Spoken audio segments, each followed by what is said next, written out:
Hi, I'm Fred Skaggs, retired pastor and marriage and family therapist.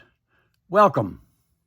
My subject today is the face of poverty. My text is 1 John 3, highlighting verses 17 through 18. Our text today begins by asking a touchy question. If anyone has material possessions and sees a brother or sister in need, but has no pity on them, how can the love of God be in that person? I didn't write that. I will not soon forget the young lady who came to my study some years ago and reluctantly walked in. She had a look on her face that many years in this work have taught me to recognize as a clear-cut indication of personal tragedy. I invited her in and asked how I could help. She looked at the floor, tried to compose herself, and then said, "Sir, I'm hungry and don't have any food for my little 2-year-old. Can you help me?" The look on her face will stay in my mind forever. She had a job, but a high school dropout has to take what she can get. And when her husband left, as so many do, her money just couldn't be stretched any further. She had already used some other resources. Let's face it, hunger is academic for most of us. We read about it, we've seen it on television, we get all kinds of statistics and fundraising letters about it, but it's still academic for most of us because it doesn't have anyone's name on it. It was the horrendous Joseph Stalin, himself a murderer of far more than 20 million people intentionally starved to death, who said, "One death is a tragedy. 10 million is a statistic." You want to think about that a minute? He was right, because we can put a face on one death, but not on 10 million. They are but a statistic. That's always the problem with world hunger. One of the greatest difficulties in working with poor people is that Christians generally don't understand the culture of poverty. The church is so middle class that it does not understand what it's like to be below that, or as a matter of fact, it's more influenced by common standards than by genuinely Christian values. The church has done a good job with the Roman road, explaining how to become a Christian, but it has done a poor job in many quarters in teaching the Jericho road, the road of ministering to the needy as an integral part of the Christian experience. The church in many quarters has yet to grasp hold of our text, which says, "Dear children, let us not love with words or tongue, but with actions and in truth. This then is how we know that we belong to the truth." Thomas Merton, the brilliant Trappist monk, said, "It's easy enough to tell the poor to accept their poverty as God's will when you yourself have warm clothes, plenty of food and medical care, a roof over your head, and no worry about the rent. But if you want them to believe you, try to have some of their poverty and see if you can accept that as God's will." We already know that those who suffer the most with the problem of hunger are children, women, and senior adults.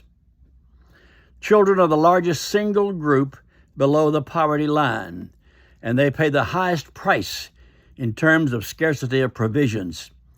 Statistics vary, but a reasonable estimate suggests that 1/4 of all the children in the United States go to bed hungry every night, or at least nutritionally deprived.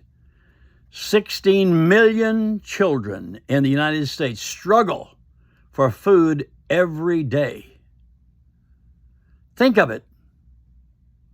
In the land of all you can eat, many stand in bread lines waiting for food. The U.S. Census Bureau says that 60% of seniors are forced to choose between food and medical care. But we're more delicate now these days in the United States. We don't talk about the hungry anymore.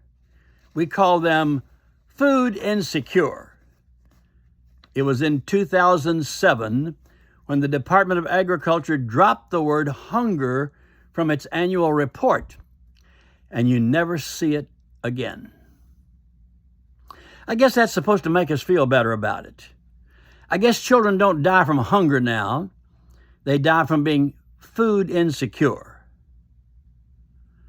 The time of year in the United States that an American child is most likely to go hungry is the summertime. And the principal reason for that is that school is out. Worldwide, a child dies every 10 seconds. Think about it. That's 3.1 million children a year starving to death.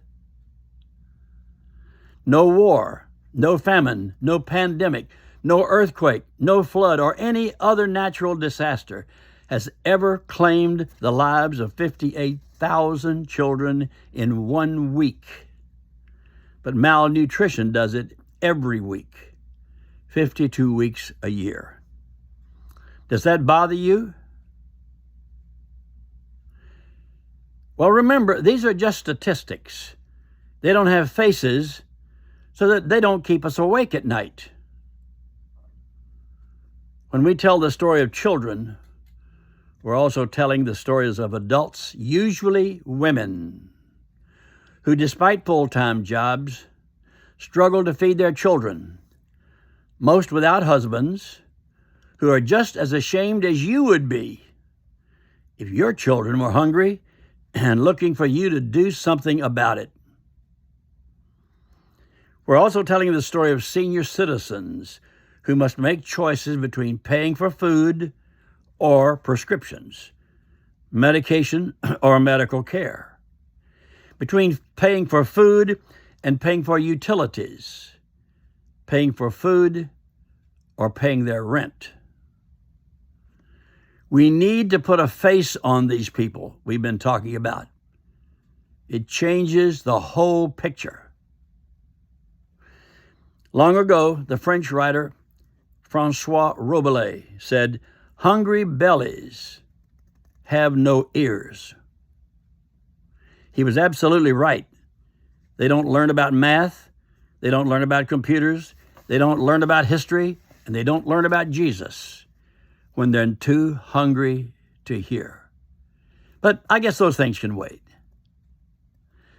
Let me tell you about a little boy who, shortly after he began school, his parents and teachers soon discovered that he was a problem child. It showed in his rebelliousness, in his boredom with the curriculum, and in his unwillingness to fit into the ordinary classroom regime. Starting to realize the young boy might end up as a social discard, a delinquent, an observant teacher. Thank God for observant teachers. Suspected that she had an exceptional child on her hands in her classroom. Under her guidance, he quickly accelerated in his learning experiences, way ahead of everybody else. When he was 13, July 1968, he saw a copy of Life magazine that had a shocking cover showing a pair of starving children in Biafra. He was greatly troubled by what he saw. He took the magazine to Sunday school and asked to speak with the church's pastor. He asked his pastor a simple question: If I raise my finger, will God know which one I'm going to raise before I do it? The pastor answered, yes, sure, God knows everything. He then pulled out the Life magazine cover and asked, well, does God know about this? And what's going to happen to those children? The pastor said almost condescendingly, son, I know you don't understand, but yes, God knows that. The pastor's answer badly underestimated the young man's intellect and left him dismayed and angry. As a result, this young man walked away from the church and Christianity and never returned. Does it matter to you that this teenager, 13 years old, cared so much about starving children that he was not willing to accept an apparent light-hearted dismissal about somebody taking responsibility for the urgency and desperate need to help these children? We can't ignore this problem just because we don't know their names. He couldn't take the almost casual response to helping these children as if it happens all the time and there's nothing we can do about it. Son, I know you don't understand. Well, we shouldn't either. There is something we can do about it. You may be interested to know that teenager was Steve Jobs, who eventually became one of the most talked about leaders in the world. In his short 56-year life, he founded and built the first trillion-dollar business in the history of the world. There are many things you can say about Steve Jobs, and not all of them are good by a long shot. But in my opinion, the most important thing about them all is that he deeply cared from his earliest years about starving people and did something about it. Do you? Are you doing anything about it? After all the conversation, and when all is said and done, this I know. If anyone has material possessions and sees a brother or sister in need, but has no pity on them, how can the love of God be in that person? This, then, is how we know that we belong to the truth. Amen.